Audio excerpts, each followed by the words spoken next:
자, 지금부터 지방보조사업 정상과 사후 관리에 대해서 말씀을 드리려고 합니다. 지금 이제 25년 11월 달이 마지막 주인데요. 이제 사업 종료 시기가 다가오고 있어서 이제 지방보조사업의 정산에 대해서 슬슬 준비하셔야 될 것 같습니다. 지금 뭐 집행을 빨리 해라, 뭐 해라 또 말씀하셔야 되겠지만 이제 집행은 어느 정도 다 거의 됐을 거라 생각이 돼서, 그다음에 이제 정산 후에는 무엇을 해야 되는가에 대해서 말씀을 드리도록 하겠습니다. 목차는 화면에 보시는 바와 같고요. 먼저 지방 보조 사업의 기초 말씀드리도록 하겠습니다. 지방 보조 사업은 전부터 계속 이 교육을 들으신 분들이라면 아시겠지만 지방 보조금 법과 그다음에 시행령 시행 규칙으로 구성되어 있고요. 그리고 행정안전부 예규로 지방 보조금 관리 기준이 있습니다. 다 아시는 내용이지만 지방 보조금 관련 법령의 소관 부처는 행정안전부이기 때문에 행정안전부에서 모든 것을 관할하고 있고요. 시도나 또는 시군구가 교부하는 지방보조금 사업 수나 그 양이 어마어마하기 때문에 행정안전부가 담당하고 있고, 이제 저희 교육청이 지방보조금을 교부하는 것에 대해서는 행정안전부의 예규를 적용하고 있다는 말씀 드리도록 하겠습니다. 그리고 교육부에서 2023년도에 지방보조금 운영 매뉴얼 표준안이 나왔습니다. 교육부 홈페이지에 현재 그대로 있으니까 이걸 다운로드해서 업무에 참고하셔도 되고요. 그리고 2025년에 행정안전부에서 지방보조금 관리 가이드라고 해서 기존의 지방보조금 운영 매뉴얼하고 그다음에 자기네 시스템 운영된 매뉴얼하고 통합본으로 새롭게 발간이 되었습니다. 이것도 한번 참고해서 보시는 건 도움이 될 것 같습니다. 그러나 저 개인적으로는 지방보조금 관리 기준을 먼저 한번 보시라. 이제 실무자 입장에서는 지방보전 관리 기준을 보시면 먼저 업무에 적용하기가 좀 더 쉬워지실 거고요. 그다음에 두 번째로 보셔야 될 거는 시행령이나 시행 규칙이 아니고 지방보조금법을 보시는 게 좋습니다. 그래서 지방보조금의 1장부터 5장까지 장별로 순서대로 보시면 업무에 많이 도움이 됐을 거다라는 생각이 듭니다. 본 조문에서는 보통은 다 행안부 장관이나 지방자치단체 장관이라는 걸로 되어 있습니다. 근데 이제 아까 말씀드린 것처럼 교육청으로 적용할 때에는 행안부 장관은 교육부 장관으로, 그리고 지방자치단체 장은 교육감으로 적용해서 법령을 해석하시면 좋습니다. 그리고 원활한 강의를 위해서 조문은 생략 기술했으니까 원문을 꼭 확인해 주시고요. 본 원고는 강의 시기가 4분기인 만큼 정산과 운영평가, 공시 중심으로 기술하도록 하겠습니다. 상반기에 지방보조금 집행에 대해서는 하도 많이 말씀드린 것 같아서요. 지방보조금 집행에 관련된 사항은 상반기에 나눠드렸던 지방보조금 교재를 확인하시면 될 것 같고요. 지금은 정산과 운영평가, 공시 중심으로 말씀드리도록 하겠습니다. 먼저 지방보조 사업에 대해서 우리가 좀 더 같은 용어를 얘기해야 서로에게 오해가 안 생기거든요. 그래서 일단 용어부터 먼저 통일 말씀드리겠는데, 지방보조금이라는 것은 교육청이 다른 지방자치단체, 법인단체 또는 개인 등이 수행하는 사무 또는 사업 등을 조성하거나 지원하는 목적의 공공재정을 뜻합니다. 우리 학교의 입장에서는 시군구로부터 많은 교육경비를 보조받고 있는데요. 교육경비도 지방보조금의 하나의 종류입니다. 그래서 교육경비를 보조받고 있는 학교들도 그들의 원칙에 따라서 지방보조금 신청서와 지방보조금 정산서를 제출하고 있는 것이고요. 참고적으로 교육경비도 지방보조금의 일종이다. 이거 한번 좀 더 아시면 좋을 것 같고, 지방보조사업은 지방보조금이 지출되거나 교부되는 사업을 의미합니다. 지방보조사업자는요, 지방보조사업을 수행하는 자고요. 지방보조금 수령자는 지방보조금을 교육청 및 지방보조사업자로부터 지방보조금을 지급받는 자를 지방보조금 수령자라고 얘기를 합니다. 지방보조사업자와 지방보조금 수령자는 엄격히 구분을 해서 이야기하고 있습니다. 1차적으로는 지방보조사업자가 지방보조금을 받아서 자신들의 사업을 수행하기 때문에 지방보조사업자와 지방보조금 수령자가 정확하게 일치하는 경우도 있지만, 지방보조사업자가 지방보조금을 받아서 다시 다른 단체에 또는 다른 개인에게 나눠주는 경우가 있습니다. 그래서 이걸 2차 교부사업이라고 하는데, 예를 들어서 가장 이해하기 쉬운 거는 체육회가 있습니다. 그래서 전국 소년체전을 준비하기 위해서 훈련비를 지방 보조금으로 각 시도별 지부 체육회에다가 나눠주면 그 체육회에서 그 훈련비를 다시 그 육성 종목 단체별로 다시 재분배하는 작업을 하게 됩니다.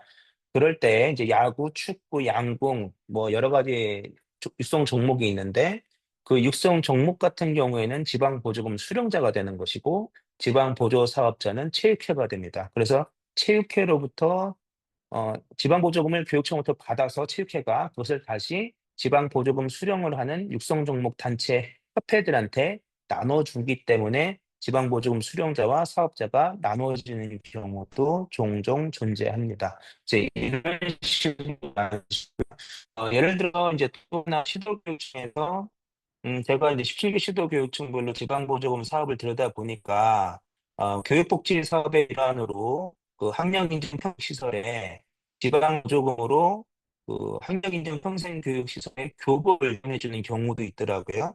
그럴 때에는 학력인증평생교육시설이 지방보조 사업자가 되고요. 지방보조금 수혜자는 그 지방보조금으로 교복을 지원받는 학생들이 지방보조금 수령자가 됩니다.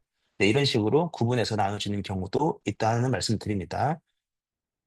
하지만 지금으로서는 지방보조 사업자에 대해서만 현재로서는 교육을 진행할 거다 말씀드리고요.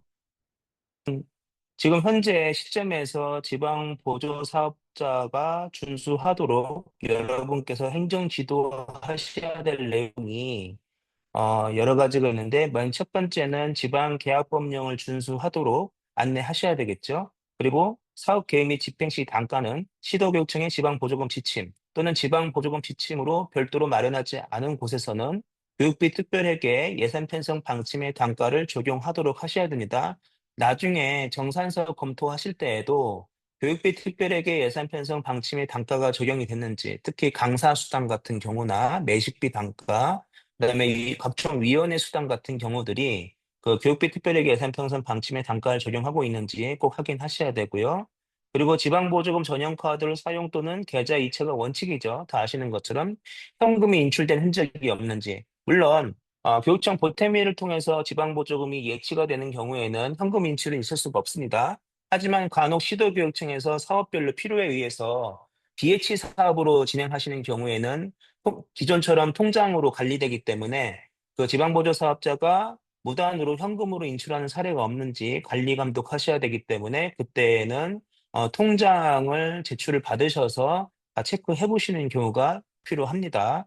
그 다음에 지방보조금 지출 관련 증빙 서류가 5년간 원본을 지방보조사업자가 보관하도록 안내하셔야 됩니다. 간혹 어떤 시도교육청은 교육청 보태미로 모든 서류를 업로드해라라고 하는 무리한 요구를 하시는 경우가 있는데, 교육청 보태미 시스템은 용량에 한계가 있어서 모든 증빙 서류를 시스템으로 받을 수가 없습니다. 두 번째는 교육청 보태미 시스템은 지방교육재정 공시 시스템이기 때문에 그 회계 시스템이 아니라서 지정정보 처리 장치로 인정받지 못하기 때문에 교육청 보탬이 업로드된 서류는 다 사본으로 취급받습니다. 그렇기 때문에 어떠한 법적 권한을 인정받지 못합니다. 그래서 행정 공무원이 교육청 보탬이 시스템에 업로드한 서류만을 가지고 그걸 100% 믿고 업무를 진행했다고 해서 어떠한 보호를 받지 못합니다. 다만 지출의 정당성을 확인하기 위한 참고 서류일 뿐이에요.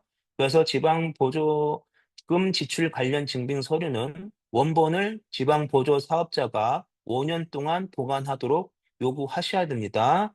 그래서 현지 점검을 나가실 때에는 그 증빙 서류가 잘 보관되어 있는지 확인도 하시고 교육청 보태면 시스템으로 제출된 서류하고 원본이 일치하는지 확인하는 차원에서 현지 점검도 필요하실 거다라는 말씀을 드립니다.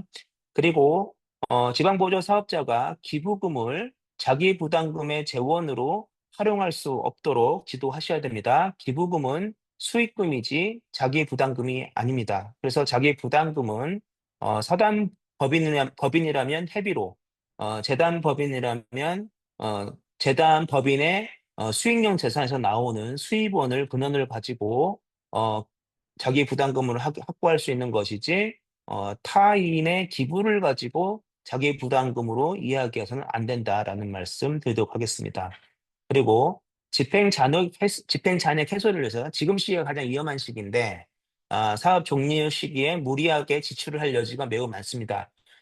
비상식적으로 사무용품을 마구잡이로 사들인다거나 종이나 토너 같은 걸 마구잡이로 사들인다거나 또는 학생들 뭐 기념품이라는 명목으로 갑자기 기념품을 많이 마구잡이로 집행을 하거나 이러한 것들이 있다면 미인정 금액으로 분류하셔가지고 전부 다 해수치 하셔야 돼요. 가뜩이나 지방교육 재정이 열악한데 단지 잔액을 반납하는 것을 피하기 위한 용도로 필요도 없는 사무용품을 무리하게 집행하는 일이 없도록 지도 감독해 주셔야 된다는 말씀 드립니다. 자, 이제 지방보조사업 정산에 대해서 말씀을 드릴게요. 지금 이제 정산이 왜 중요하냐라고 말씀을 드리자면 지방보조금은 예산 편성, 사업자 선정, 사업 수행의 과정을 거쳐 진행이 되죠. 근데 이 집행까지는 다 잘하는데 정산 및 사후 관리가 미흡해서 23년도에 지방보조금에 대해서 점검했을 때 많은 문제가 발생을 했습니다. 어, 여러분들이 몰라서 이 지방보조금이 잘못 집행되는 것을 방치하는 것이 아니고요.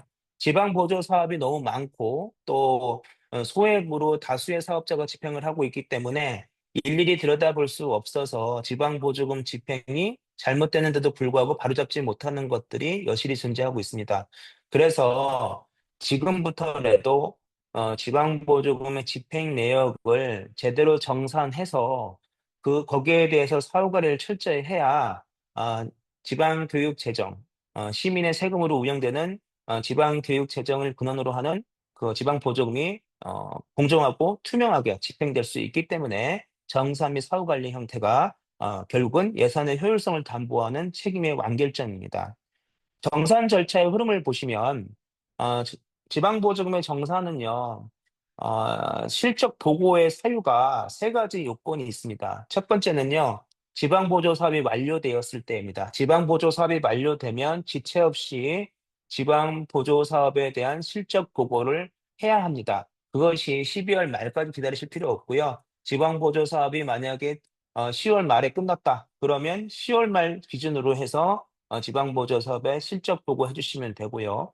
두 번째로는 교육청이 보기에 이 지방보조 사업이 형편없다.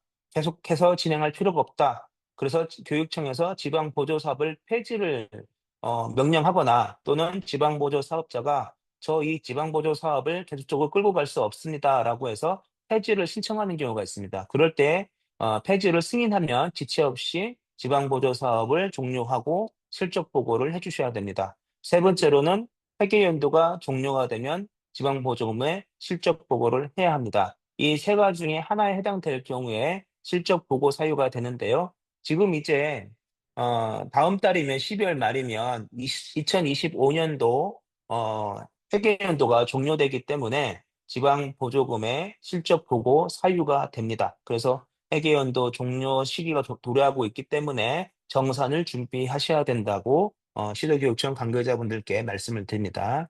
실적 보고 제출 기한은요, 사유 발생일로부터 2개월 이내입니다. 즉, 12월 말 기준으로 회계연도가 종료되기 때문에 법적 기한은 2월 말까지입니다. 만약에 지방보조금 사업이 10월 말이 사업 종료 시기였다면 12월 말까지 제출해 주셔야 됩니다. 그래서 사유 발생일로부터 2달 이내이기 때문에 무조건 12월 말 기준으로 생각한다. 그건 틀렸고요. 지방 보조 사업의 종료일로부터 2개월 이내다라고 말씀을 드릴 수 있습니다. 그러나 또 착각하시면 안 돼요. 제가 지방 보조 사업의 종료일로부터 2개월 이내다라고 했더니 이 사업은 26년도 2월 말에 끝납니다. 그렇기 때문에 4월까지 하면 되죠라고 잘못된 질문하시는 경우가 있는데 아닙니다. 지방 보조금은 교육비 특별회계 지방 보조금 사업이기 때문에 회계 연도는 12월 말로 끝납니다. 그렇기 때문에 아무리 늦어도 지방 보조금은 12월 말을 기준으로 해서 2달 이내 2월 말까지 지방 보조금에 대한 실적 보고를 완료하셔야 됩니다. 실적 보고서의 구성은요. 실적 보고서, 그다음에 정산 보고서, 교육감 지정 서류 이 세 가지로 구성이 됩니다. 여기에 대해서도 실적 보고서와 정산 보고서를 잘못 생각하셔가지고 실적 보고서가 정산 보고서다라고 생각하시는 경우가 있는데 그것도 아닙니다. 실적 보고서가 있고요. 사업에 대한 집행 결과를 정리한 실적 보고서가 있고 그 실적 보고서 첨부 서류로 정산 보고서가 들어갑니다. 정산 보고서는 순수하게 지방 보조금의 재원별로 집행을 기록한 회계 서류입니다. 그래서 실적 보고서와 정산 보고서가 각각 제출되어야 된다는 말씀드리고 그리고 시도교육청별로 또는 사업 부서별로 이거 외에 지방 보조 사업을 평가하기 위해서 지정한 서류들이 있을 겁니다. 그 지정한 서류들을 더 추가적으로 요구하시는 것이 있다면 공모 단계에서 이미 추가 서류를 말씀해 줬을 거예요. 그 교육감 지정 서류를 추가해서 함께 받으시면 됩니다. 네, 받으시면 뭘 하셔야 될까요? 검토 및 심사를 하셔야죠. 그래서 제가 23년도에 점검을 다녀보니까 시도교육청에서 제일 못하고 계신 게 뭐냐면 검토 및 심사예요. 왜 정산에서 자산 취득비로 노트북을 못 사게 되어 있는데 노트북을 샀는데 이거를 아무 문제 없이 정산 이상 없음이라고 도장 찍어줬습니까? 라고 질문했을 때 많은 분들이 못 봤어요. 그것까지 다 어떻게 봅니까? 그냥 교부한 금액 얼마, 집행액 얼마, 잔액만 봤어요. 이렇게 말씀하시는 경우가 허다했습니다. 그렇게 하시면 안 돼요. 지방 보조금에 대해서 여러분들 하나하나가 감사관이다라는 마음가짐으로 집행 건건이가 이게 합당한 집행인가, 법령에 적합한가, 사전에 우리 교육청이 교부 조건으로 내려준 조건에 부합하는 집행인가 적합성 심사를 하셔야 되고요. 필요시에는 현지에 나가셔서 실제로 그 물건들이 있는지 보실 수도 있겠죠. 그래서 심사를 제대로 하셔야 된다는 말씀. 감사관들이 학교에 와서 감사하면 뭐부터 보죠? 지출 증빙서류 다 뒤져보잖아요. 동일합니다. 지방 보조 사업도 지출 증빙서류를 하나하나 다 뒤져보셔야 됩니다. 그것이 심사하고 검토입니다. 그래서 그렇게 하시면 뭐가 되냐면 지방 보조금이 전부 다 집행이 완료됐다고 보고하지만 시도교육청에서 볼 때는 이거는 쓸데없는 집행이라고 분류되는 금액들이 존재할 거예요. 그래서 예를 들어 1,000만 원을 집행했다라고 보고됐어도 미인정 금액으로 분류가 되면 실제로는 800만 원만 인정할 수 있다. 아까 말씀드린 것처럼 자산 취득성 예산은 집행할 수 없는데 노트북을 170만 원 샀다. 그리고 사업이 종료된 것은 12월 초인데 사업비 집행 잔액 반납을 막기 위해서 쓸데없이 사무용품을 100만 원을 그냥 아무 생각 없이 12월 말에 일괄 집행했다. 그렇기 때문에 우리는 180만 원, 280만 원은 미인정 금액으로 분류하겠다라고 하면은 720만 원만 지방 보조금 최종 금액을 확정하고요. 그걸 통지하면 어떻게 됐습니까? 사전에 교부된 금액은 1,000만 원인데 지방 보조금 확정 금액은 720만 원이다. 그러면 280만 원에 해당하는 금액은 반납받으셔야 됩니다. 그래서 여기에서 지금 금액 확정 및 통지라고 돼 있어서 심사 결과에 따라 최종 보조금 확정 후 보조사업자에게 통지한다는 이 의미는 여러분들께서 사전에 교부된 지방 보조금 중 실제로 정당 집행으로 인정하는 금액이 얼마다라고 통지하시는 거예요. 1,000만 원 교부했는데 1,000만 원을 전부 다 정당 금액으로 인정한다면 오케이고요. 그렇지만 1,000만 원 중에 내가 아무리 잘 다져도 900만 원만 인정할래라고 한다면 100만 원은 회수 대상 보조금이 됩니다. 그렇게 해서 최종 심사에서 최종 보조금의 확정 통지 후에 잔액이 발생한다면 반납받으셔야 됩니다. 그래서 집행 잔액을 반납받고요. 그럼 또 뭘 반납받아야 되죠? 지방 보조금에 의해서 발생한 이자를 모두 반납받으셔야 됩니다. 그리고 이 집행전의 반납에는 아까 말씀드린 것처럼 법령에 부적합한 미인정 금액도 포함해서 집행 잔액으로 처리하여 반납받으셔야 됩니다. 예, 그래서 실적 보고서 검토를 하실 때 제가 이제 핵심이라고 생각하는 것은 서류의 완결성 입장에서 그 보고서 서식이고요. 그다음에 내용의 적합성에 있어서는 사업의 당초 교부 목적과 사업 계획에 부합하여 수행했는지 법령 조례 교부 조건을 위반한 사항은 없는지 그다음에 세 번째로는 경비 집행의 적정성으로 지방보조금 및 사업계획서 예산 한목대 집행되었는지, 자구담금 집행 비율이 당초 계획보다 낮을 경우에는 총 집행의 기준 비율에 따라서 정산 후 반환 조치했는가입니다. 자, 여러분들 지금은 많이 나아졌겠지만 제가 23년도에 검토하러 다녔을 때에는 지방보조금 900만 원, 자부담금 100만 원에서 9대 1의 비율로 지방보조 사업을 집행하실 때 지방보조 사업자들이 900만 원 다 집행하세요. 하지만 자부담 100만 원은 아예 안 쓰거나 뭐 한 50만 원 정도만 집행하거나 해서 자부담에서 집행 잔액이 발생하는 경우가 있는데, 거기에 대해서 자부담이라고 해서 집행 잔액을 그대로 가져가는 경우가 있는데, 그렇게 하시면 안 된다는 겁니다. 자부담이 발생을 하면 9대 1의 비율로 나머지 집행 잔액에 대해서 분담금 비율을 정해야 됩니다. 예를 들어서 자부담이 아까 말씀드린 것처럼 지방보조금 900만 원, 자부담이 100만 원인데, 자부담 900만 원 다 썼고 자부담 100만 원 중에 50만 원이 남았어요. 그럼 그 50만 원에 대한 집행 잔액 50만 원에 대해서 9대 1 비워서 9호 45, 45만 원은 교육청으로 반납해 주셔야 됩니다. 5만 원만 나머지 남겨주시고 지방보조사업자에게 넘겨줘야 돼요. 그래서 그 분담금 비율대로 정산한다라는 거, 그리고 뒤에서 말씀드리겠지만 자부담 우선 원칙, 자부담 집행 우선 원칙이라는 것이 지방보조금 관리 기준에 나와 있습니다. 그래서 자부담을 먼저 집행하시도록 유도하셔야 돼요. 그리고 네 번째로는 증빙의 명확성입니다. 모든 지출은 계좌이체 또는 보조사업 카드로 집행해야 되고요. 저축 등 지출증빙서 서류 명확하고 지출결의서와 일치하는지 검토하셔야 됩니다. 이건 여러분들이 입장에서 전혀 어려울 일이 아니에요. 학교에서 근무하실 때 지출결의서 한 번씩은 다 묶어 보셨잖아요. 예. 그래서 행정실에 근무하실 때 지출결의서 묶어 보셨듯이 그 지출결의서에 들어가는 뭐 서류들이 모두 다 있는가, 그걸 확인하시면 됩니다. 지출결에서 한 장 없이 지방보조금을 집행한다면 그건 다 잘못된 회계 집행이 되겠죠. 그래서 지출 증빙 서류가 꼭 존재하여야 됩니다.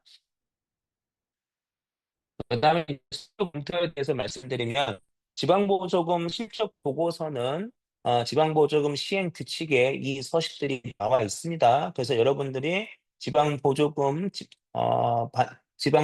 대해 정산하실 때 서식에 대해서 고민하실 필요 없습니다. 이 서식대로 집행을 하시면, 이 서식대로 안내하시고 이 서식에 따라서 작성하도록 하시면 되고요. 특히나 여기 보시면 음, 실적 보고서에 중요재산 관리 내역을 작성하도록 되어 있습니다. 대부분은 아마 중요재산이 없으실 거예요. 근데 중요재산이 뭡니까? 라고 한다면 일반적으로는 재산과 그다음에 부동산을 의미한다라고 얘기를 드렸을 거예요. 하지만 실상은요, 어, 법적 기준으로는 50만 원 이상의 자산 취득성 물품은 전부 다 중요재산에 들어갑니다.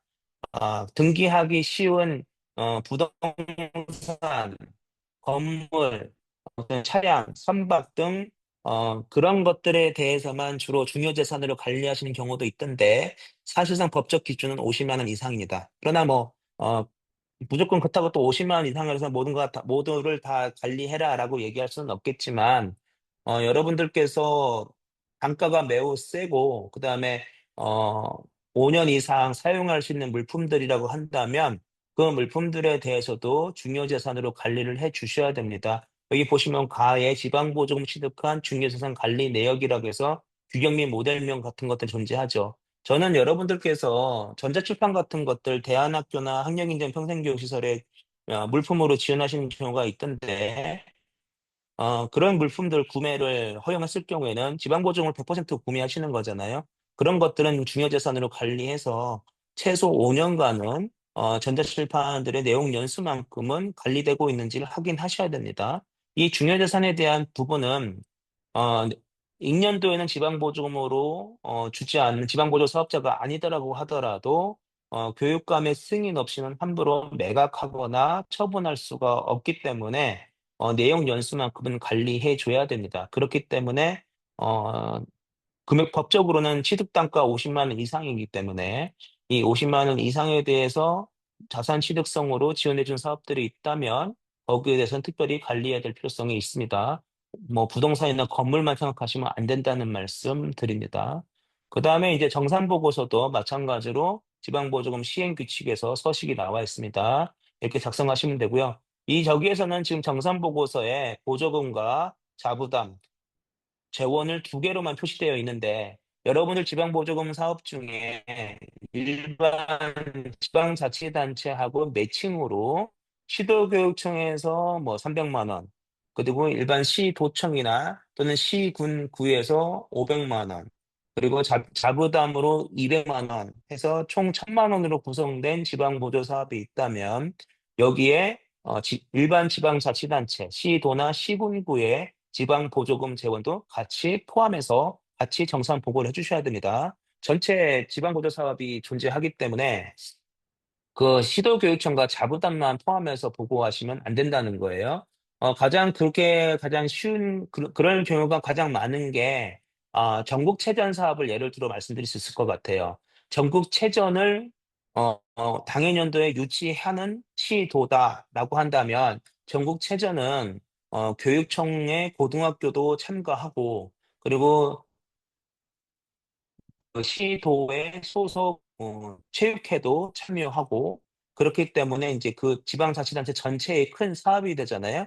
그럼 그렇게 큰 행사를 하실 때에는 그 유치하는 지방자치단체에서 한 뭐 60% 되시고 그다음에 교육청에서도 고등학교가 들어가기 때문에 30% 해당하는 금액을 분담하고 나머지 10%를 시도 체육회가 분담한다. 그럴 때에는 전체 사업비가 100%가 그게 만약에 10억짜리 사업이다 그러면 전체 사업비는 10억이고요. 그 10억에 대해서 시도의 분담금 6억, 그다음에 교육청 분담금 3억, 그다음에 체육회 자부담금 1억 해서 전체 10억에 대해서 정산 보고가 올라와야 됩니다. 간혹 보면 시도에서 분담한 분담금 6억은 표시되지 않고 교육청 분담금과 그다음에 그 체육회 자부담금만 정산해서 올리시는 경우가 있는데 그렇게 하시면 안 됩니다. 예, 그래서 어, 타 재원이 있다면 타 지방자치단체 재원과 같이 하는 매칭 사업이라면 타 지방자치단체 보조금도 이 정산 보고서에 같이 올라와야 됩니다. 예, 요거는 같이 해야 된다 말씀드리고요. 그다음에 여기 작게 주석이 달렸는데 이 주석이 뭐냐면 자 지출 일라에는 보조금 전용카드 결제일 또는 계좌 입금 시에는 통장 인출일을 작성합니다.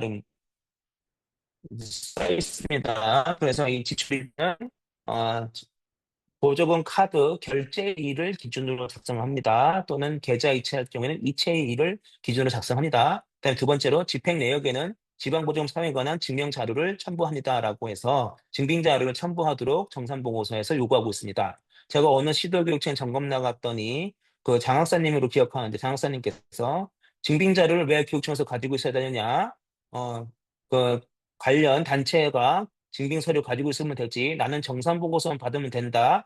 라고 말씀을 하셔서, 저하고 조금 다툰 경험이 있습니다. 정산 보고서에 보시면 집행 내역에는 지방보조금 사용에 관한 증명자를 첨부합니다라고 되어 있기 때문에 증빙 서류는 정산 보고서에 다 첨부되어야 합니다. 증빙 서류를 지방자치단체, 아니, 그 지방보조 사업자가 가지고 있고 별도로 제출하지 않으면 정산 보고서가 정확히 작성됐는지 알 수 없기 때문에 담당 공무원이 정확하게 집행했는지 심사를 전혀 할 수 없습니다. 그럼에도 불구하고 심사했다고 심사 이상 없음 하면은 허위 문서가 돼버리죠. 그렇기 때문에 정산 보고서 받으실 때에는 증빙 서류를 다 받으셔야 됩니다. 예, 지금 받도록 전산보고서에 되어 있어요. 이렇게 주석으로 되어 있습니다.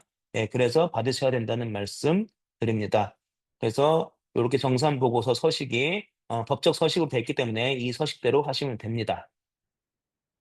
그다음에 중요재산 다시 한번 또 강조 말씀드리는데 어, 대상호는 부동산, 종물, 선박, 항공기, 기타 지자체 장이 지정한 자산인데 그래서 아까 말씀드린 것처럼 부동산과 차량, 뭐 항공기, 뭐 이런 등기가 가능한 물품만 해당되는 것이 아니고 부동산과 동산은 기본으로 깔고 가고요. 거기에 통상 취득가액 50만 원 이상이면 교육감이 지정해서 중요재산을 별도 관리할 수 있습니다. 그래서 50만 원 넘는다고 해서 모든 걸 다 관리하라는 의미는 아니에요. 그러나 취득 단가가 엄청 높을 때에는 굉장히 비싼 고가 제품을 지방보조금으로 자산 취득 카드를 허락하셨다면 그에 대한 자산들은 내용 연수만큼은 제 위치에 있는지 교육청이 관리 감독하실 필요성이 있기 때문에 중요 재산으로 별도 관리할 필요성이 있습니다.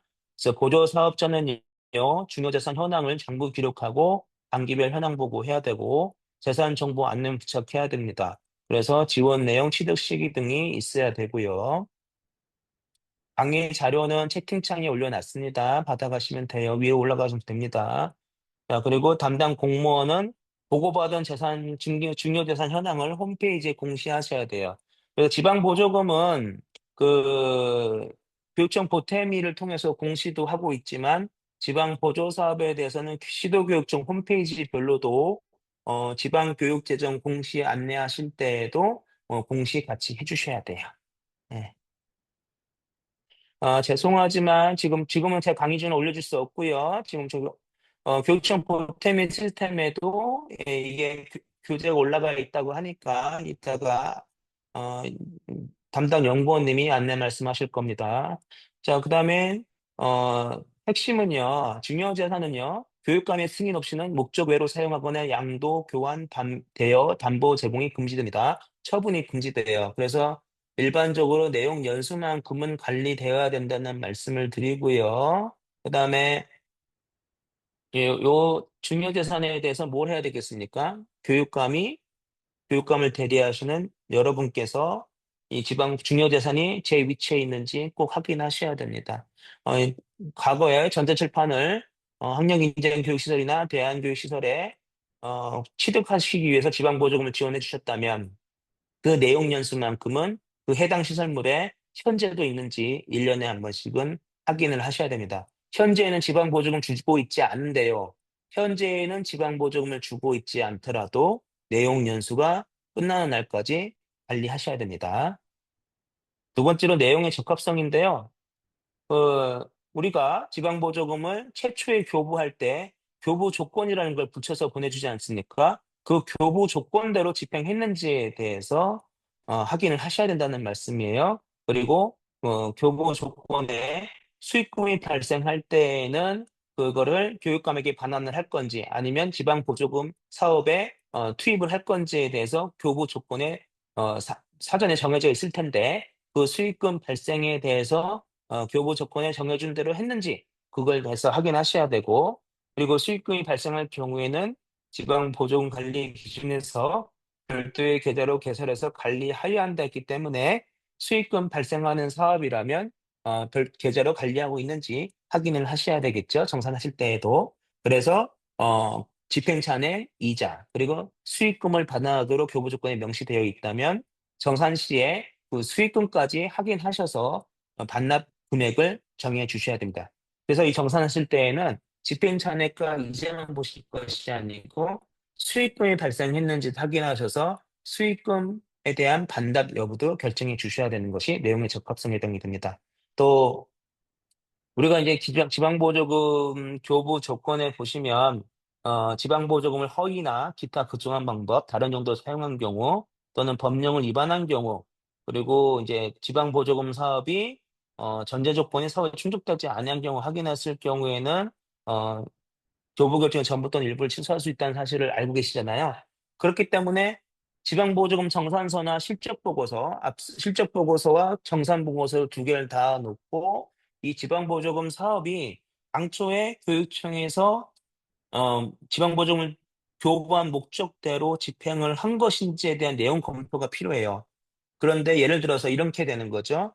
지방보조금으로 학생들의 영어 관람을 통한 그 문화 역량을 제고하겠다. 이런 목적을 가지고 지방 보조금을 교부해 줬는데 사업 실적 보고서의 내용을 보니까 수혜자가 학생만 있는 것이 아니고 그 지역에 만 60세 이상 어른들이 다 있어요. 그러면 당초의 교부 목적은 교부 대상은 아이들이었지 않습니까? 근데 학생들이 아니고 만 60세 이상 어르신들도 영화를 관람하는데 보조금을 지원해줬다. 이러면 교부 목적을 위반한 거죠. 그러면 이 지방보조 사업은 어, 라오목의 해당 지방보조금 지원과 직접 관련된 전제 조건이 사업에 충족되지 아니하는 경우에 해당되기 때문에 전액 해수 또는 일부 취소 사업이 발생하는 겁니다. 그래서 내용이 충실하게 지방보조금 목적에 집행됐는가를 확인해 주셔야 돼요. 예, 그래서 그 다음에 이제 가장 실무적으로는 문제가 되는 것이 지방보조금 신청 계획서를 제출하실 때 없는 사업이 들어와 있다거나 내용 변경이죠. 또는 하기로 했는데 안 했다거나 이런 것들 내용 변경이 있으면 교육감의 승인을 받아야 되는데 자체적으로 내용 변경해버리고 그냥 집행해버린 경우 그런 경우도 내용 적합성을 위반하신 경우고 또 지방보조 사업자가 이 사업 못하겠어요. 다른 사람한테 넘겨줄래요? 하고 교육청의 허가도 받지 않고 타인에게 지방보조 사업을 넘겨줬거나 또는 지방보조 사업에 자산 취득목이 없는데 자산 취득목을 만들어 가지고 신설해서 집행하는 경우 이렇게 지출목이 없었는데 그 지출목이 계획서에 없는 지출목을 만들어서 집행을 했을 경우 이런 경우가 전부 다 사업 계획의 변경에 해당되는데 사업 계획의 변경은 교육청의 승인을 받아야 되고요. 뭐 상반기 때도 계속 말씀드렸지만 소급표는 적용되지 않습니다. 그래서 내용 변경에서 집행할 필요성이 발생하면 사전에 교육청의 승인을 받아 집행을 하셔야 되기 때문에 사전에 신청하셔야 됩니다. 그래서 정산하실 때는 뭘 보느냐? 내용 변경을 신청한 적이 없는데 내용이 변경되거나 지방보조 사업자가 변경되었거나 지방보조금 집행목에 없던 목이 생겼다. 인건비가 없었는데 인건비목이 생겼다. 또는 자산취득목이 없었는데 자산취득목이 생겼다. 업무추진비목을 허용하지 않았는데 업무추진비목이 생겼다. 예, 이런 것들에 대해서 지적하시고 미인정금액을 분류하셔서 다 반납받으셔야 됩니다. 뭐 어떤 분들은 그런 말씀하세요. 지방보조 사업자가 중간에 바뀌는 경우가 어디 있어요? 실제로 있었다는 거죠. 제가 23년도에 점검했을 때 실제로 긴 경우가 있었습니다. 그래서 내용을 꼭 확인하셔야 됩니다. 그리고 이제 또 말씀드린 거, 지방보조 사업자가 자기 이익과 충돌하지 않도록 이해충돌 방지 의무가 있다는 말씀 드렸죠. 선량한 관리자의 주의 의무로서 결국은 쉽게 말씀드리면 내부 거래하면 안 된다는 얘기 말씀드리는 겁니다. 제가 이거 상반기에도 입이 아프게 많이 말씀드렸기 때문에 다 아실 거예요. 다시 한번 말씀드리면 군산시에 있던 사례를 보시면 지방보조 사업자가 공동 주체로 미실 치료 강사인 홍길동과 같이 그 취약계층 아동을 대상으로 미술 치료 교육을 행사는 실시했는데 공동 주체이기 때문에 보조 사업자가 아니지만 강사 홍길동도 강사료를 받을 수 없다는 집행 사례가 있다는 거예요. 그래서 공동 주체자도 받을 수 없는데 지방 보조 사업자의 대표자나 또는 지방 보조 사업을 직접적으로 수행하는 담당자들은 그 결제라인에 있는 분들은 강사 수당을 받으실 수 없습니다. 요거 다시 한번 말씀드립니다. 이건 내부 거래에 해당되기 때문에 지방 보조 사업자는 임직원 등이 운영한 업체 또는 단체, 계약 관계한 업체 또는 단체와의 내부 거래 금지하고 본인의 배우자, 본인하고도 또는 직계 좀비속하고도 거래하실 수 없습니다. 그렇기 때문에 다시 한 번 말씀드려요. 그다음에 이제 경비 집행의 적정성으로서는 지방보조금은 교부결정 통질 이전 집행하사 보존 형태로 집행돼서는 안 된다는 말씀드립니다. 그러니까 무슨 말씀이냐면 정산서를 보시고 최초 지출 일자를 보셔야 돼요. 예를 들어 지방보조금 교부를 어, 2025년 4월 1일자로 교부 통지하셨어요. 근데 최초 집행 일자를 보니까 최초 집행 일자는 아니고 최초 집행일자는 돈이 늦게 왔을 때니까 당연히 4월 이후로 돈 집행하시겠죠. 근데 돈 집행한 사업 내역을 보니까 3월 25일 날 연구대회 개최, 연구대회 발표회 개최 비용에서 뭐, 호텔 세미나실 임대료 해가지고 80만 원 집행이 됐어요. 그래서 그래서 그 세미나 대여비는 4월 2일 날 지급이 됐는데 그 연구대회 발표회는 실제로는 3월 25일 날 예, 한 겁니다. 일은 4월 1일이기 때문에 4월 1일 이전에 발표한 세미나는 소급해서 보존할 수 없는 거죠. 그렇기 때문에 교부 결정 통질 이전에 이미 집행해버린 사업비에 대해서는 보존해 줄 수 없기 때문에 이 집행 일자에 대해서도 한 번 더 확인하셔야 됩니다. 목소리가 안 들린다는 말씀이 있는데 다른 분들도 목소리 안 들리시나요?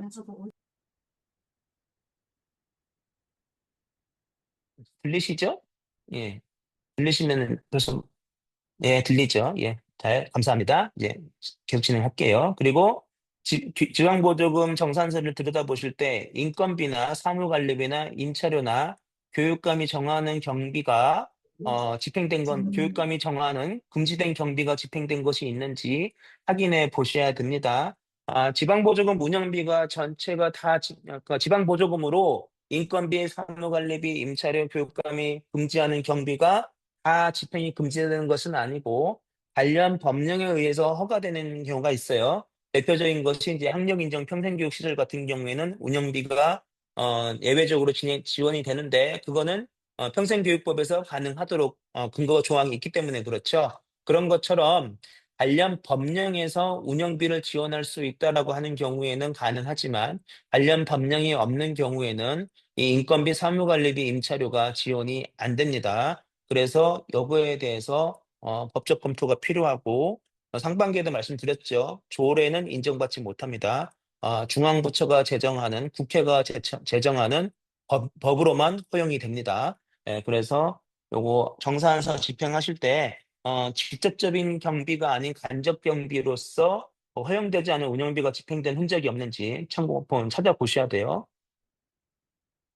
그래서 이제 이렇게 그다음에 이제 자산 취득이 금지인데 지방 보조금 저희 대표적으로 교육청이 하는 지방 보조금은 다 1년 미만의 일반 1년 미만의 사업비이기 때문에 사무기기 및 직기 등은 임차비로 계산합니다. 그래서 자산 취득이 금지되는 것이 원칙이기 때문에 말씀드립니다. 그래서 악기라든가 마이크라든가 뭐 스피커라든가 등등등 모든 것은 렌탈하는 개념으로 비용이 계산되어야 합니다. 그래서 요거 말씀드리고, 그다음 자기부담금 우선 집행 원칙을 준수했는지 자기부담금이 먼저 0이 돼야 돼요. 잔액이 없어야 됩니다. 요거 지방보존관리기 제15조에서 지금 자기부담금 우선 집행 원칙을 준수하도록 요구하고 있다는 말씀드려요. 예.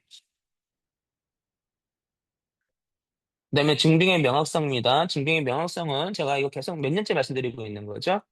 전용카드를 사용해야 되고, 전자세금 계산서를 사용해야 되고, 일괄 인출해서 사후 정산 형태 회계 처리하면 안 되고, 지출결의서를 작성하셔야 되는데, 이 지출결의서에는 대표자의 결제를 득한 후 지출해야 합니다. 그래서 이 대표자의 결제를 득하실 때에는 서명이나 날인을 하시는데, 뭐, 법인 같은 경우에, 뭐, 대표자, 직인, 뭐, 직인으로 결제하시면 안 돼요.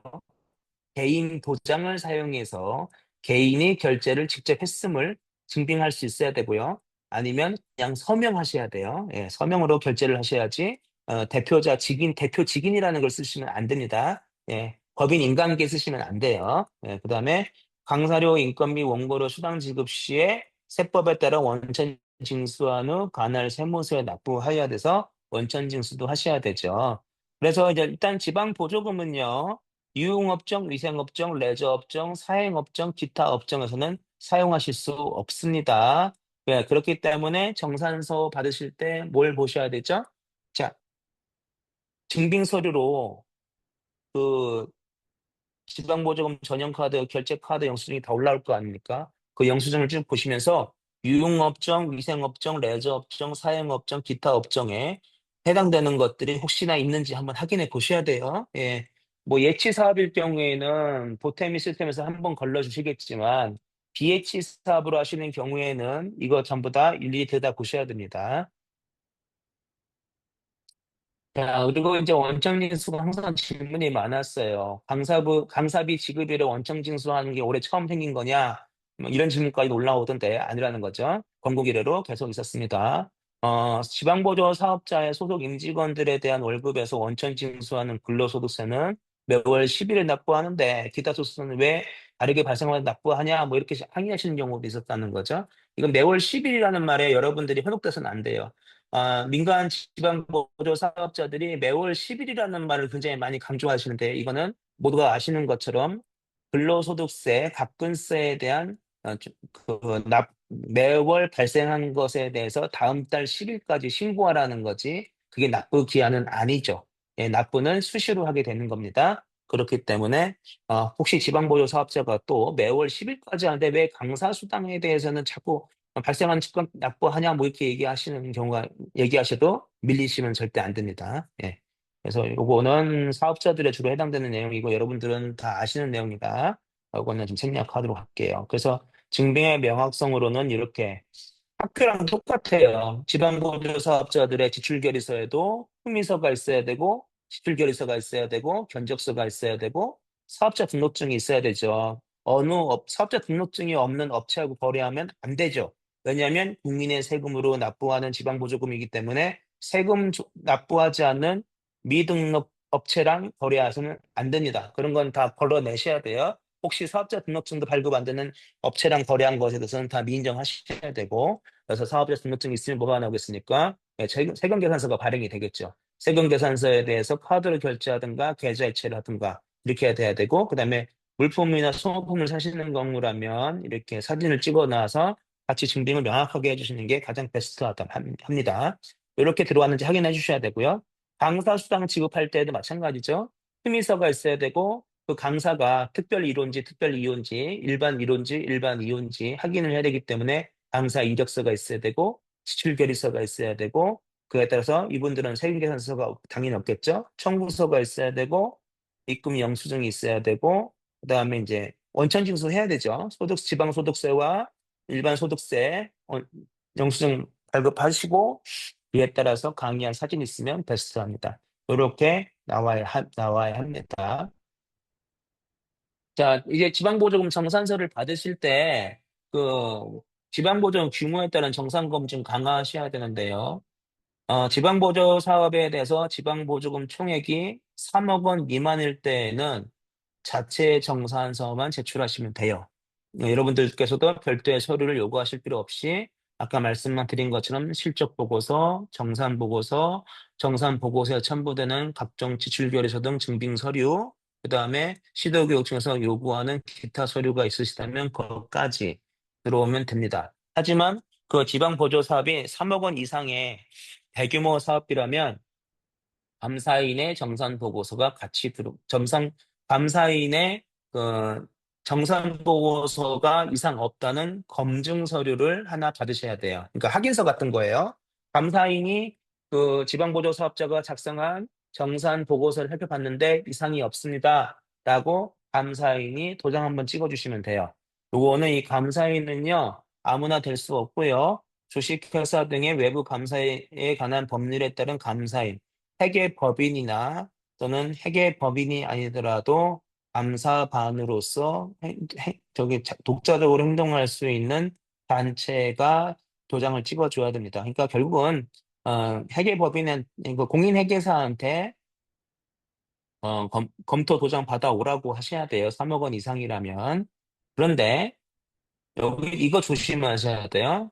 저도 이걸 안지 얼마 안 됐는데 동일 회계 연도에 교육감으로부터 교부받은 지방 보조금 총액이 10억 원 이상일 경우에는 직접 공인 회계사나 회계법인이 작성한 회계감사 보고서가 첨부되어야 합니다.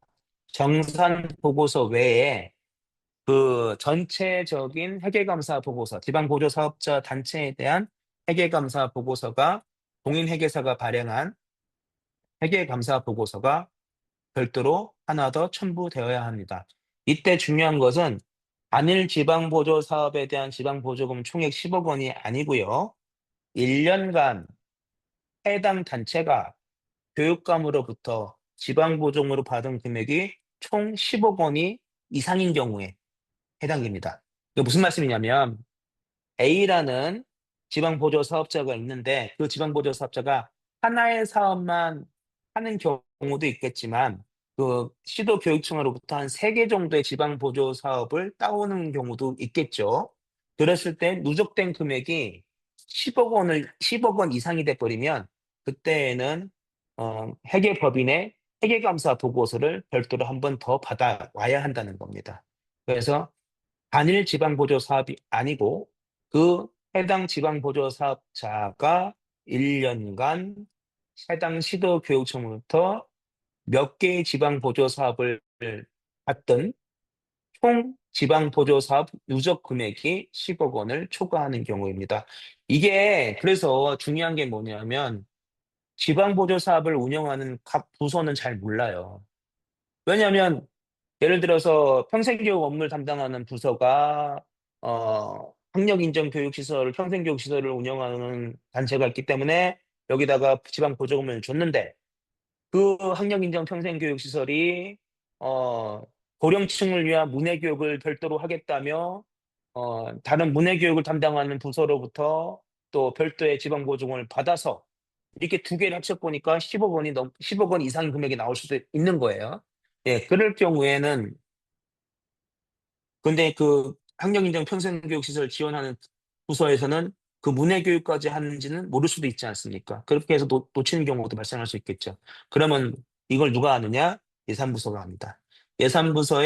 예산부서에서는 지방보조금 관리위원회를 운영하고 있고 그 각 단체별로 지방보조 사업액이 얼마 나가는지를 다 아시지 않습니까? 그래서 예산부서 관계자가 좀 있다면 지방보조금 총액이 각 단체별로 1년 동안 지방보조금 총액이 얼마를 받는지를 한번 뽑아 보셔서 연간 10억 원을 초과한다면 정산보고서 제출할 때 회계감사 보고서도 별도 하나 추가로 제출하도록 요구하셔야 됩니다.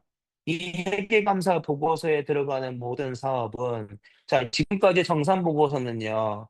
지방보조금 하나하나에 매칭돼서 정산보고서가 제출되는 건데 이 회계감사 보고서는 1년 동안 그 단체가 시도교육청으로부터 받은 지방보조금 총액 10억 원에 대해서 10억 원을 이상, 10억 원 이상의 총 지방보조금 누적 금액에 대해서 회계감사를 실시하라는 의미로 받아들이시고 거기에 전체적인 총 지방보조금 금액에 대해서 회계감사 보고서를 받으셔야 됩니다. 이게 주의하실 점이에요. 그래서 3억 원 미만일 때 그리고 지방보조금 총액이 3억 원 미만일 때 지방보조금 총액이 3억 원 이상일 때 그리고 1년 동안 지방보조 사업과 상관없이 총액으로 10억 원 이상일 때 각각 받는 서류가 다르기 때문에 이거 주의하셔야 됩니다.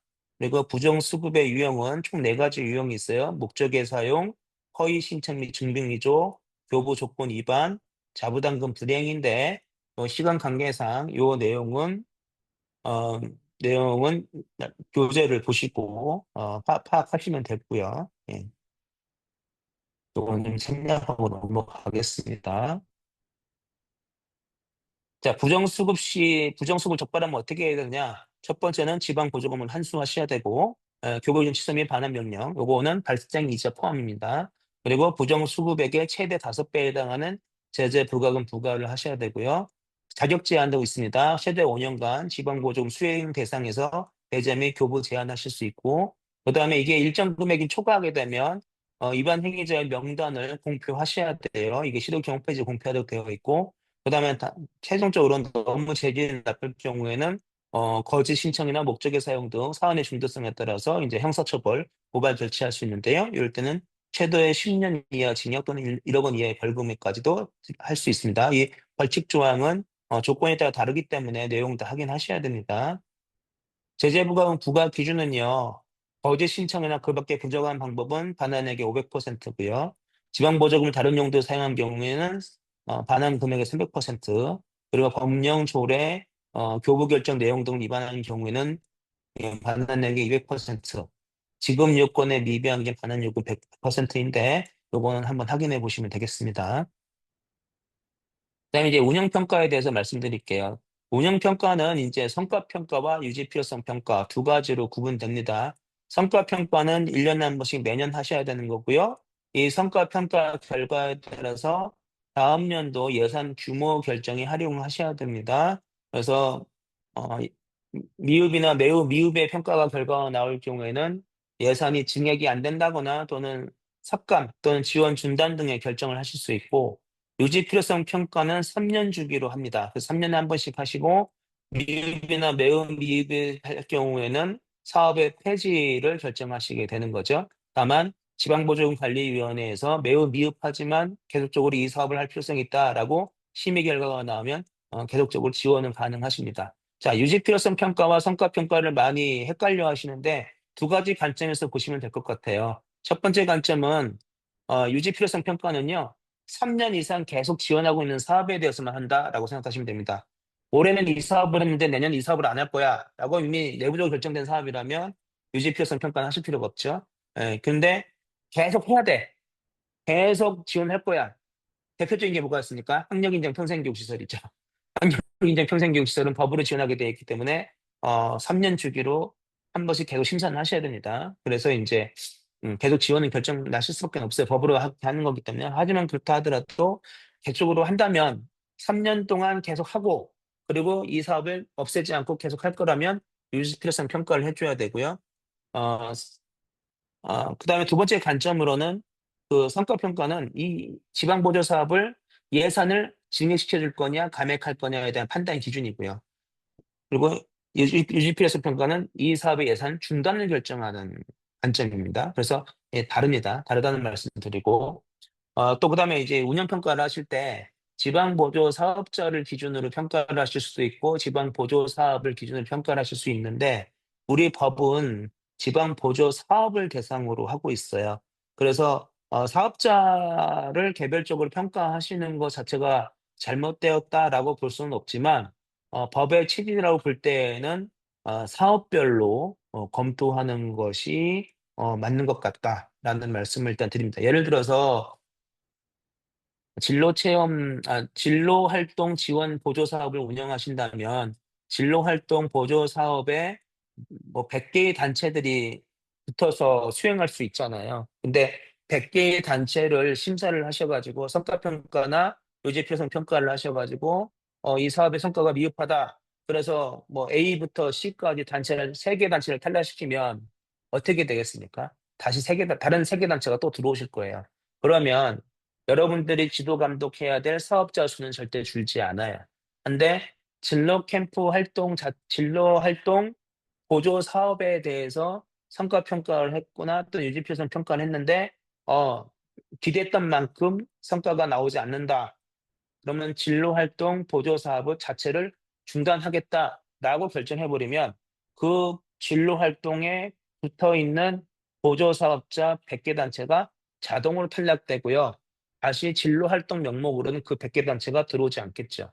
그렇기 때문에 사업부서 입장에서는 지방보조 사업에 대해서 어, 그만큼의 지도 감독 물량이 줄어들게 됩니다.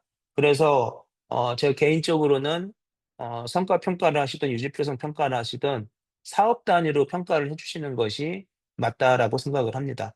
그래서 적정하게 관리를 해주셔야지 사업 수가 늘어나는 것도 문제지만 지방 보조 사업을 수행하는 지방 보조 사업자가 엄청나게 늘어나는 거는 문제가 있다고 말씀드리고 싶어요. 제가 지난 8년간 지방보조 사업수하고 지방보조 사업자 수를 쭉 분석을 해봤는데 지방보조 사업수 자체는 크게 증가하지 않았어요. 오히려 지금 이제 22년 기점으로 해서 감소 추세거든요. 근데 지방보조 사업자는 매년 증가합니다. 코로나가 한참 활발하던 시기에도 지방보조 사업자 수 자체는 많이 줄지 않았어요.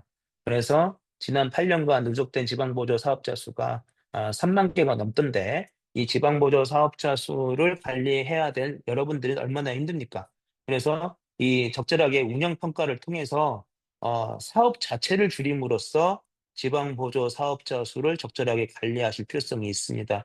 그래서 제가 말씀드리는 것처럼 주요 대상 사업을 사업자가 아닌 보조 사업 대상으로 해서 했으면 좋겠고 성과평가는 1년 단위로 한다. 그러니까 모든 지방보조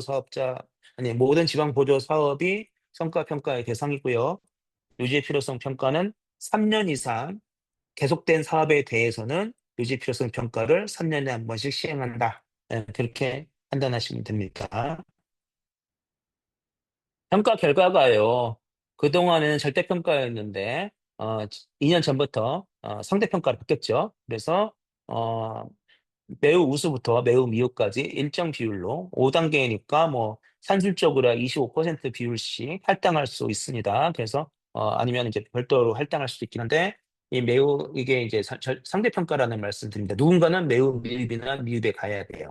그다음에 또 제가 일선에서 불평불만 하는 얘기를 들었는데 이 미흡 이 성과평가나 유지필요성 평가를 하실 때 사업 그 부서에서 지방보조 사업을 운영하는 부서에서 평가를 하신다는 거예요.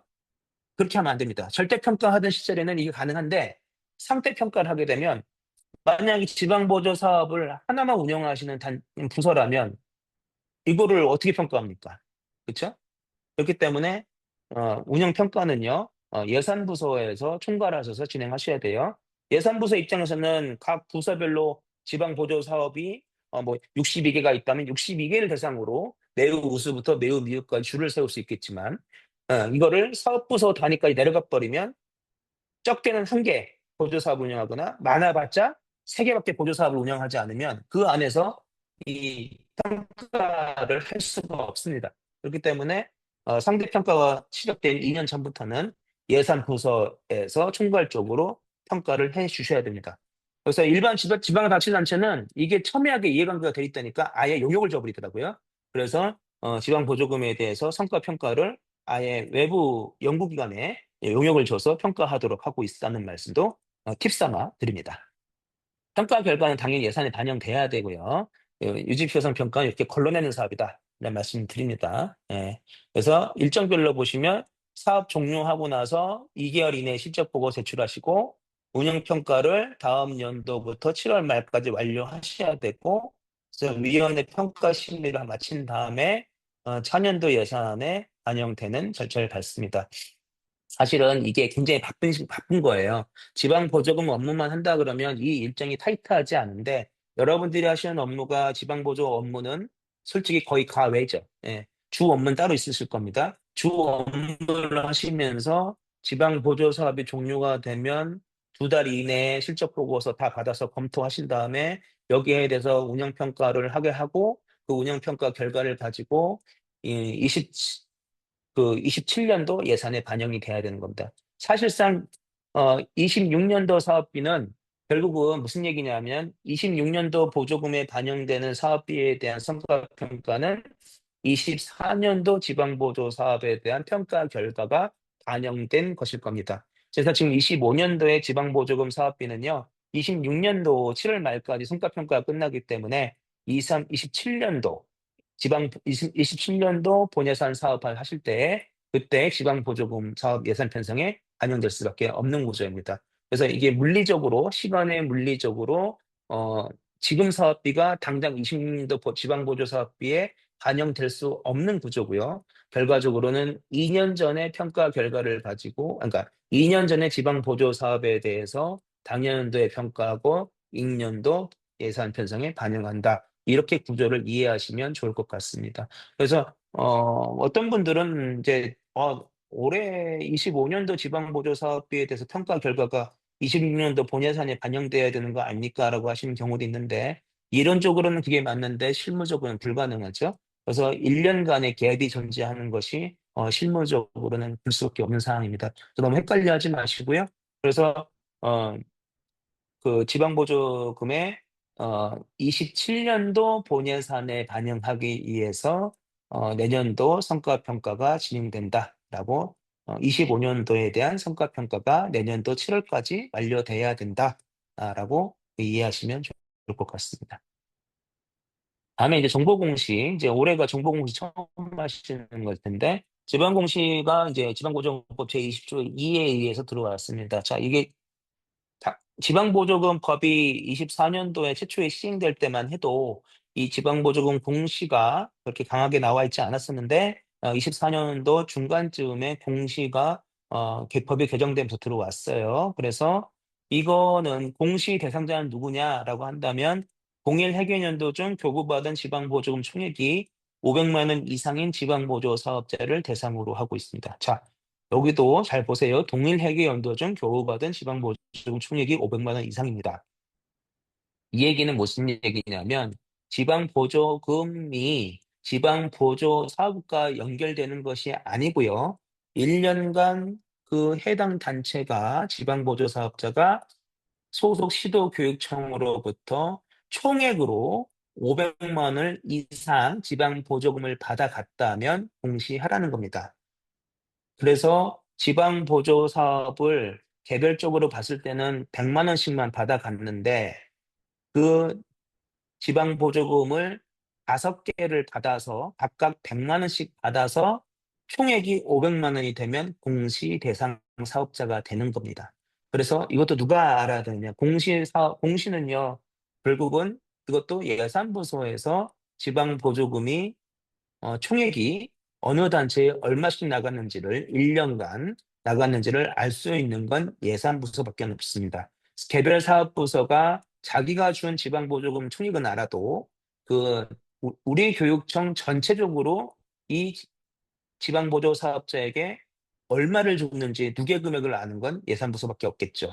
네, 그렇기 때문에 이 500만 이상인 지방보조 사업자 걸러내는 작업은 예산부서에서 해주셔야 될 것 같아요. 그래서 공시 의무자는 1회계년도 간 지방보조금 총액으로 500만 원을 받아간 지방보조 사업자를 말씀드리는 거고, 공시 내용은 교부 신청서 및 첨부 서류, 정산 보고서, 감사 보고서, 감사 보고서인 경우에는 지방 보조금 총액이 1년간 누적 금액이 10억 원 이상인 사업자인 경우에 그 회계법인에서 발급한 감사 보고서를 첨부해야 되고, 또 그 외에 감사원이나 교육부라든가 또는 교육청으로부터 감사를 받은 것이 있다면 그 감사 결과 서류도 같이 첨부해서 공시해야 되고요. 공시는 회계연도 종료 후 4개월 이내입니다. 즉 12월 말 기준으로 4개월 이내니까 4월 30일까지 지방보조금이 공시가 돼야 되고, 공시는 지방보조금 통합관리망, 즉 교육청 보태미를 통해서 공시되어야 합니다. 공시 데이터 자체는 아마 교육청 보태미를 운영하시는 운영사에서 도와주실 건데, 그 관련 서류를 첨부해서 준비해서 공시를 해야 되는 것은 지방보조사업자이기 때문에 지방보조사업자가 제대로 공시할 수 있도록 독려해 주시는 것은 우리 공무원 선생님들께서 해주셔야 되는 것일 겁니다. 그래서 우리 교육청 관계자분들께서 공시에 대해서도 사전에 안내를 해주셔야 되고요. 공시 의무를 위반할 때에는 시정명령과 예산 삭감이 있습니다. 그래서 시정명령은 미공시했거나 허위 공시가 있으면, 이게 뭐 허위 공시가 악의적인 의도로 한 것 아니고 사고도 있을 수 있기 때문에 서면으로 시정을 명령하시면 되고요. 근데 이제 서면 시정 명령했는데 이걸 이행하지 않는다. 그럴 때에는 1회 불이행할 때는 10% 이하 삭감이 있고, 2회 불이행을 할 때는 10% 초과 또는 20% 이하 삭감을 하셔야 됩니다. 3회 불이행을 할 때에는 20% 초과, 50% 이하 삭감인데, 중요한 건 이겁니다. 3회 이상 위반 시에는 부정수급자 명단의 공표 대상이 됩니다. 그리고 이렇게 되면 뭐가 될까요? 부정수급자 명단의 공표가 돼버리면 다음에는 지방보조 사업자로 최대 5년간 선정을 하지 못하는 사유가 됩니다. 그렇기 때문에 이 공시를 안 함으로써 여러 가지 불이행이 존재한다는 거 말씀을 드리고요. 자, 여기는 이제 지금 제가 이제 그 지방보조 사업자들이 공개해야 될 내용에 대해서 이제 말씀을 드렸던 거고요. 어, 각 시도교육청의 사업부서에서도 지방 보조 사업에 대해서 공시해야 되는 내용들 다 알고 계시죠? 그래서 실적 보고서, 정산 보고서가 올라오면 거기에 대해서 정산 결과에 대해서도 시도교육청 홈페이지에 통해서 공시해 주셔야 되고, 앞에서 성과평가, 유지 필요성 평가를 진행해야 된다고 말씀드렸는데, 각 사업에 대한 평가 결과도 공시를 하셔야 됩니다. 그리고 취득가 50만 원 이상의 중요재산이 존재할 경우에는 그 중요재산에 대해서도 시도교육청 홈페이지를 통해서 공시해 주셔야 됩니다. 그래서 지금 현재 지방보조사업자 정보 공시는 보조사업자가 주관이 돼서 공시해야 되는 거지만, 그 외에 중요재산 공시, 성과평가나 유지필성 평가 결과 공시, 정산 결과 공시, 요 세 가지는 시도교육청에서 담당해서 공시해야 될 사항들입니다. 요거는 이제 내년에 이제 그 7월 말까지 모든 평가 결과 끝나면 지방교육재정 공시 일정이 있을 거예요. 거기에 같이 지방보조금도 공시 항목이기 때문에 그때 같이 공시해 주시면 됩니다. 요렇게 해서 이제 말씀을 드리도록 하고요. 어, 지금 2시 12분인데요. 생각보다 조금 빨리 끝났습니다.